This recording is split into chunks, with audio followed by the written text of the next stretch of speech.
All right, we're live. The first ever in-person CarterCast episode. We're here. We're in the Sheraton. 24th floor Sheraton. We're grinding to pump out this content right now. We're grinding. In the Tar Heel Hotel. Yeah, we let the enemy in. We had to. He's wearing a tournament shirt. So, I fly all the way to Dallas, drive 8 hours to New Orleans, sleep in a backyard, grind it out. Wake up to screaming kids. Drive a 26-mile bridge, pay $5 just to drive that 26-mile bridge. Just to risk your life. Just to risk my life. Get to New Orleans. Smells terrible everywhere. Yeah. You can probably hear everything. People are just honking to honk. There is sirens at every hour of the day. It's unbelievable. Just for that on Saturday. I mean. Well, I got to say, that's probably the best night of my life. All right, let's talk about this. Okay, when you're you go to the game. I've never been to a game at a football stadium. Yeah, it's weird. It is weird because we got there and then you feel like the draft coming in, it's because it's like a dome, so obviously the lid's on. But yeah, I feel the draft coming in. We're sitting there. You're so when you're in the concourse, just looking out. Whenever you first walk into arena, you're always like, holy crap! I see the court. I see the seats or whatever. Yeah, you're so far away in the concourse from the court. It was like we were at WrestleMania. The rings the rings this big, and you're in a football stadium. Yeah, exactly. That's what it felt like. But I don't know, the actual game just. Yeah, because I was in the 600 level, mid-court, parallel to the baseline, row 10. It wasn't that bad. Yeah.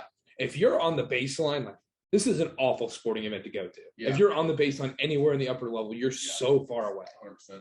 We lucked out and got the student tickets, so we were behind the band on the floor, right behind. I don't know if anybody watched the post-game show, but we were behind Kenny and Chuck and them.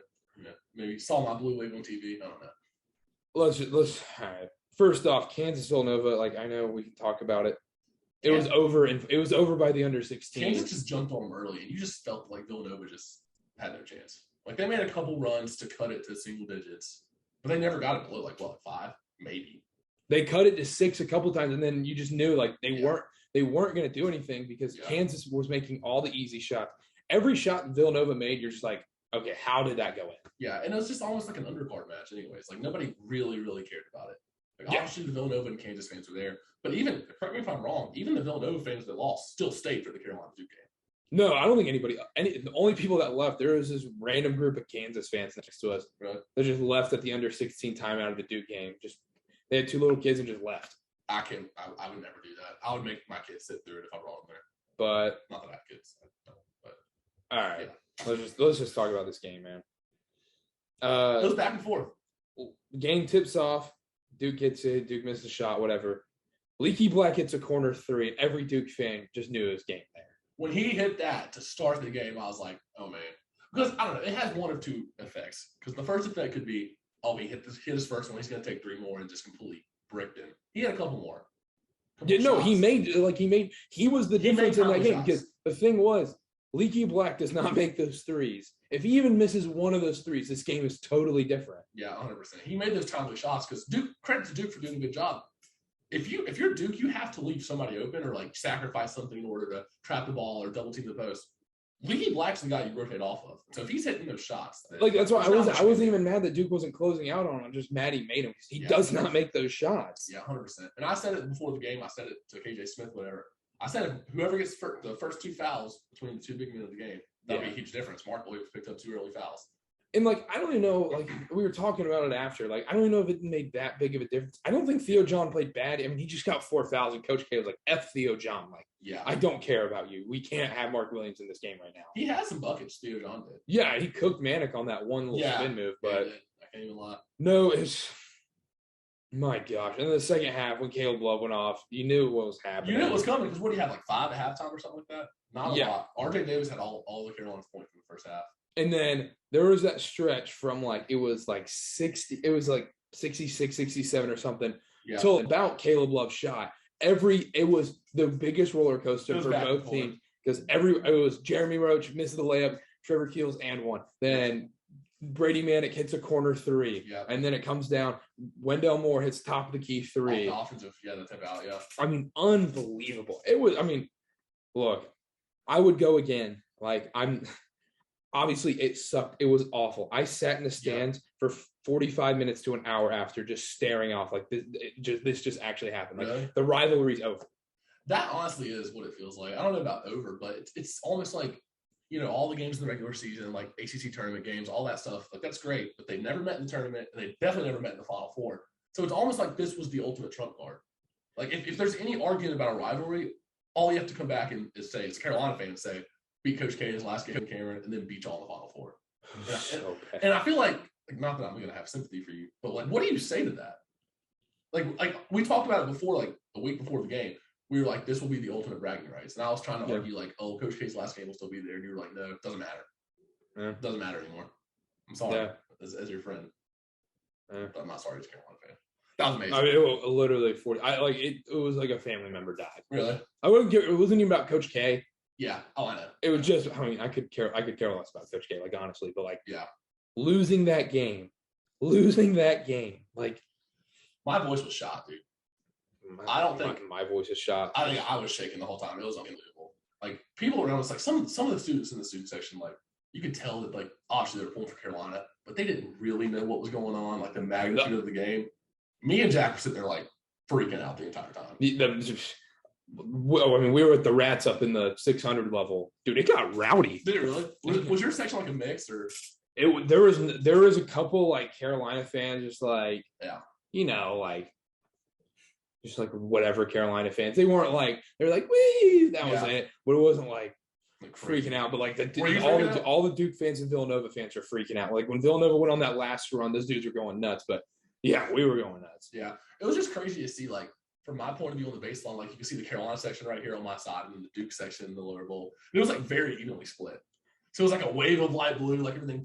Every time something good would happen, they would cheer, and then the wave of Duke blue like they would cheer. It was weird because like you go to your Final Four, you see it on TV. I don't know if it's the camera angles or what it is. Yeah. Whenever you're watching the game, and like when you're watching the game, you see it's such a big deal. When you're at the game, you're almost like hallucinating. You're like dreaming. Like, this is not happening right now. Like it literally felt like a Friday night ACC semifinal game. Yeah, when you're there. It really did. Like I don't even think it hit me that it was the Final Four until like that under 4 timeout.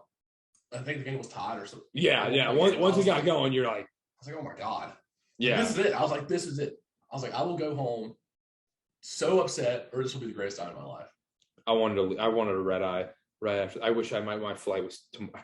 And of course I have to go to the game tonight. Oh yeah. Yeah, free tickets. Oh yeah. We're recording this. It's on Monday. Monday, 11:36 Central Time. And we're going, I mean, I guess we're both going to the game tonight. We are. Pete me, I'll be wearing the light blue wig and kind of wear the same outfit. Pete me behind the basket. Actually, anybody who saw the broadcast, I think I was on there a decent amount. Go back and watch it.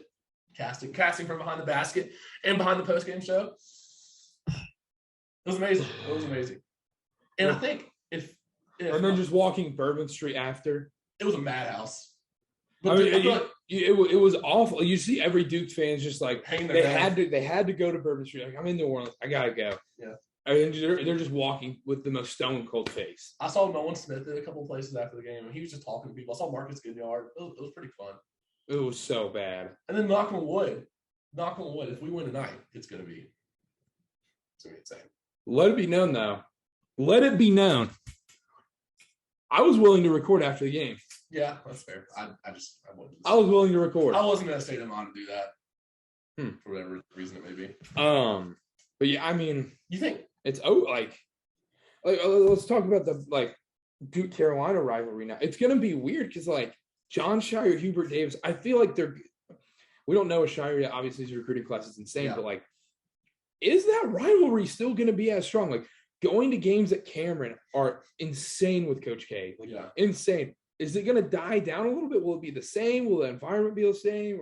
Or will they still have the consecutive sellouts? I still think they're going to be really good next year. Next year is pivotal in the direction where Duke goes as a program. Like, does it stay at top? It'll always be that national brand and everything, I think. It won't go away. I agree. But, like, they've got to dominate next year. And they've got to be top 10, top 15. That's the thing, because if you don't, then you're going to lose. Like, some of these fans will be like, oh, Coach K left, so the program's in shambles. Why do I need to go to all these games? Do I need season tickets? You know? Especially, I mean, they have an insane recruiting class. I think Jeremy Roach comes back. Trevor Keels is a maybe. I think he still declares, but he's still a maybe. We'll get some transfers. We got 2 big men, 5-star, like 1 and 3. Yeah. Small forward. Scared the there's a ghost in here. But I don't know, man. I mean, I don't even have much to say. I don't know. I think the rivalry, I think it'll always be a rivalry, Carolina Duke. But it's almost like Roy Williams retired last year. Coach K retires this year. Like, that was almost like the pinnacle. Yeah. And it was like all leading to this. And then now what? Now where does it go? Like, I guess a new chapter in the rivalry starts, but like, will this chapter in the rivalry be remembered as like, oh, it fell off for a few years or something like that, you know? Yeah, no, I mean, you look back, well, and also like, it literally felt like the ending of a movie. Like, obviously he's a Coach K farewell tour. Like, shout out Titus and Tate for all that. Like, it just felt like it was the final chapter in the movie. And it's like, okay, like it was like the last Rocky where like, if you're a Duke fan, Rocky lost. If you're a Carolina fan, then Rocky won. Like, like where does it go from here? And that's part of the reason I'm concerned about tonight is because that Duke Carolina game was so monumental, and like I feel like it took so much out of Carolina's winning. You think so? Carolina's winning. The reason I would say not is because that Duke game took so much out of the team, but I also feel like they're the hottest team. They've been the hottest team left for a They're while. just so confident. Like, that's the thing. Caleb Love can come down and airball 10 shots in a row and still take a step back 5 seconds left and dunk it. And shout out to Hubert Davis for that because, like, you just didn't see that with Roy Williams. I mean, it doesn't help. Roy Williams and freshmen are like, I mean, I'm trying to think of a good analogy right now. I mean, it's like they don't. It just doesn't mix. Like, mix. I would say apples and oranges, but I mean, but. Yeah, it just doesn't mix. It didn't mix for some reason. Like every freshman, like doesn't even start. They always have struggle, especially at point guard. Especially a point guard in Roy Williams' system. And now they're just good. Yeah, and it just seems like Caleb Love and RJ Davis both like they've taken such a huge leap forward under Hubert Davis. I don't think they would have taken this huge leap forward if Roy stayed. As hard as it is to say. I was talking with some Carolina fans after the game too. Like Dawson Garcia not playing, as sad as it is, like I hope everything's fine and all. Yeah. That was probably the best thing for this team. Like to 100%. Make that next step, whether it was like it sounds cheesy, but like overcoming it, like adversity, and coming back and stuff. Like, I mean, when Duke lost Rashid Suleiman, you're thinking, oh, that's another player they lost. Duke was so much better after that happened. Shout out Rashid Suleiman. I love you. Yeah. Well, the thing is, if Garcia didn't go, if he kept playing, Brady Manick would not be where he is today. And that's a huge reason. He's dropped 20 or more points in a lot of these games. Obviously not last night, or 2 nights ago. But he has been a major part of our offense. He had like, what, 16, 18? 14 maybe? I can't remember. I have it right here. Either way, though, he would not be taking and hitting these big shots if Dawson Garcia was still. Yeah, and the thing is, he was hitting the big 14, shots. Like, 14. Yeah, and those were the big shots. He hit, what, 3 threes? Yeah. Yeah, corner exactly. 3, yeah. Oh, yeah. I mean, I could go on about the refs. I could go on about all that stuff. I just don't have the energy anymore. I just don't care. Because like, what are you going to do? Complain about the refs at this point? Like, especially now that we're recording 2 days after it happened. Like after the game, you're like, you're going to complain. Obviously, the refs suck. It's college basketball. Like, what are you going to do at this point? It sucked, man. I got to tell you though, watching that game when Armando fouled out with a minute and a half left, and then I don't even know what happened next. We missed a rebound or something. It was the Wendell Moore 3 with a minute 20 left. Oh, that's it. Like I was about to throw up. And then Caleb Love came down. No. It was with 55 seconds left. He fouled Mark Williams. He missed the free throws. Yeah. And did Coach K kind of blame him in that post-game presser? I watched that. I don't think it was necessarily him. I don't think it was necessarily him because I also think like his Paolo missed a bunch of free throws. Yeah. Jeremy Roach missed big free throws. Trevor Keels missed massive free throws. Yeah. Massive free throws. Yeah. I don't know, dude. This sucks. Like, especially being here after and you're just stuck here in New Orleans. Like, I don't want to be. That was my worst nightmare. I feel for you. I would have been so miserable. Just, hey, I'm hanging around New Orleans. Like, this is fun. Too bad I don't have a team to fight anymore. Like, the reason I'm here is just gone. Yeah. Yeah. All right, let's do a quick preview about the game and then talk about just like things going on here. About the game tonight, all right. UNC Kansas. Kansas is like what, 4.5, 5-point favorite? I think it went down to 4 today. They're at 4 right now, yeah. I love Carolina. Really? Love Carolina money line. I'll clip it. I don't care. Like, I love Carolina money line tonight. Like, you can call me, oh, he's a fake Duke fan, whatever. If you watch the effing game, Carolina is just on fire. Like, why are you betting against this team who consistently is just always winning? And they're always the biggest 4 or 5 point underdogs, and they. I do like the thing that does scare me though is we see these teams like they still like, oh, they don't look fatigued. They don't look fatigued. The title game is a whole nother set of nerves. Yeah, I agree. Whole nother set of nerves, especially after Friday night or Saturday night. And you could say two things about it. You could say, well, one, no, they're emotionally, physically drained after that game. Or they're just so confident, like, F Kansas, we can just go in here and murder these guys. That's what I was going to say. It could go one of two ways. And the way that I hope it goes is, oh, they beat Duke. That was like the pinnacle of it. Now we can beat anybody. Like, we overcame Duke again, and now Kansas is just, one more person in the path. And the other thing, too, is that it's going to sound stupid. I mean, we talked about on the last episode that Kansas had the easiest road and all that. Yeah. It still feels like that because Villanova, without their six-man, they were doomed. Like, they had no chance in that game. It seemed like they had no confidence, especially after Agbaji came out there and nailed 3 threes. Yeah. And McCormick was just dominating. I don't think it's that easy this game. I think it's going to be a close game no matter what. I think especially if you're going to put money on the game, like, take the points with Carolina. I mean, +4. Like, even if Carolina is down 15, they still have the opportunity with their three-point shooting to be able to get back in this game. Carolina's defense can look horrible at times. Yeah. Horrible. I just don't.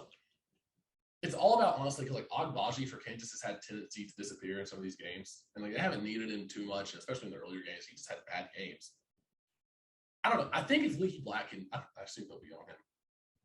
Yeah, it would be Leaky. It would have to be. Yeah. I don't know. If he can, like, force him into some tough shots and then McCormick just doesn't have another game like he did, I really do like Carolina's chances. Because I believe he's going to come off the bench tonight, but Remy Martin's got to play big for Kansas. Yeah. Oh, yeah. He has to have double figures off the bench. 100%. Absolutely. I'm nervous. I'm so nervous. What a time, though. I don't want to, let me spend my moment here. Senior year of college, going to the national championship in New Orleans after beating Duke and retiring Coach K. What a moment. What a moment. What a moment. Score prediction, I'll say Carolina 74, Kansas 73. You think it's that close? Yeah. I don't know if it'll be that close. Either way, whoever wins, I don't know if it'll be that close. Yeah, I think we might see a buzzer beater tonight. Give me Carolina 78, Kansas 71. How about that? 78-31. I think unless it's a buzzer beater, they're going to foul it. All right, let's close with this. We're in New Orleans. Like, what's going on here? Like, let's talk about, like, just the random people. It's so weird whenever, like, I've never been to a Final Four, and you're just walking on the street. You just see the most random people. Yeah, that are just here for it. That you wouldn't even expect to be here, really. Like, the other day, I saw Stillman White, Carolina legend, Elite Eight legend. Saw him walking down the street. He's barely recognizable, but I just knew just because. I would not recognize him. Yeah. I saw Marcus Ginyard, Nolan Smith. Like, it's just the randomest people. You saw Gottlieb. I walking on the street. I'll post it on Twitter later. Saw Doug Gottlieb.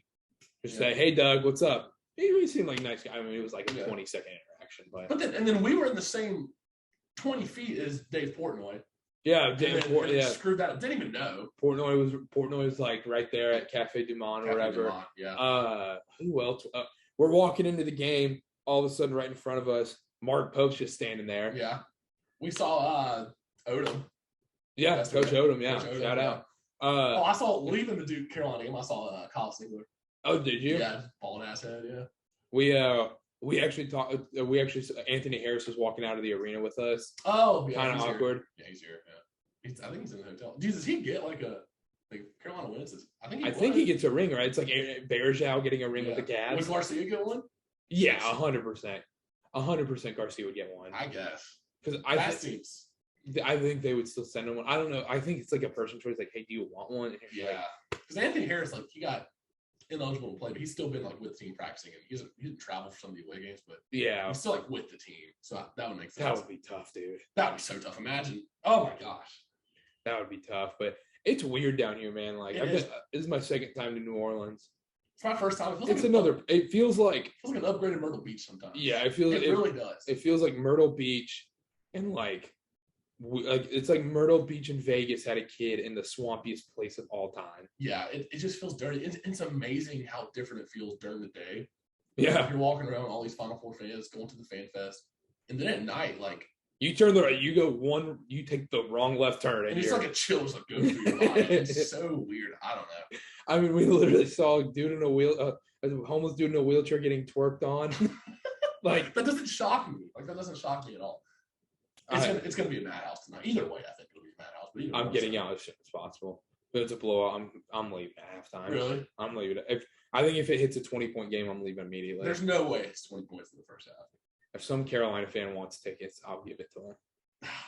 Actually, no, screw them. Yeah, I don't know what. Yeah, no way. I'm stuck here and like I have to go to the game. Like, why not? You might as well stay. Yeah, if you're going to the game anyways. What are you gonna wear? What's the fit? Probably looking at it. No Kansas gear. No, I'm not wearing Kansas gear. Oh, are you high? Hey. No, dude, no way. And that's the other part too. Is like, I didn't want Nova to win. I don't want Kansas to win, but I want them to murder Carolina. Oh man, I just love it. Like the only two teams that could make this worse if it was like Kentucky or Virginia. Yeah. If it was Kentucky or Virginia, this would be the worst possible case scenario. Yeah. Yeah, I agree. Because nobody wants to see the Kansas win or like Villanova. No. Nobody wants to see anyone. Everyone's falling. Every media member, every like neutrals, ever falling in love with the Carolina story, which is disgusting. Nah, when they AC shouldn't be here. When everyone is trying to just disrespect, they're hurting and hating and throwing hateful messages to a veteran, a true veteran, and is going. All he has given to the game and this country. Who, Coach K? Yes. Really? What? No, I don't know about any hateful messages. Do you hate the troops? I do not hate the troops. I don't really have a strong liking for Coach K, though. He's a troop. Well, he's an outlier then. He's a troop. He coach at West Point. Went to West Point. Good for him. Veteran. Doesn't really change my mindset about him.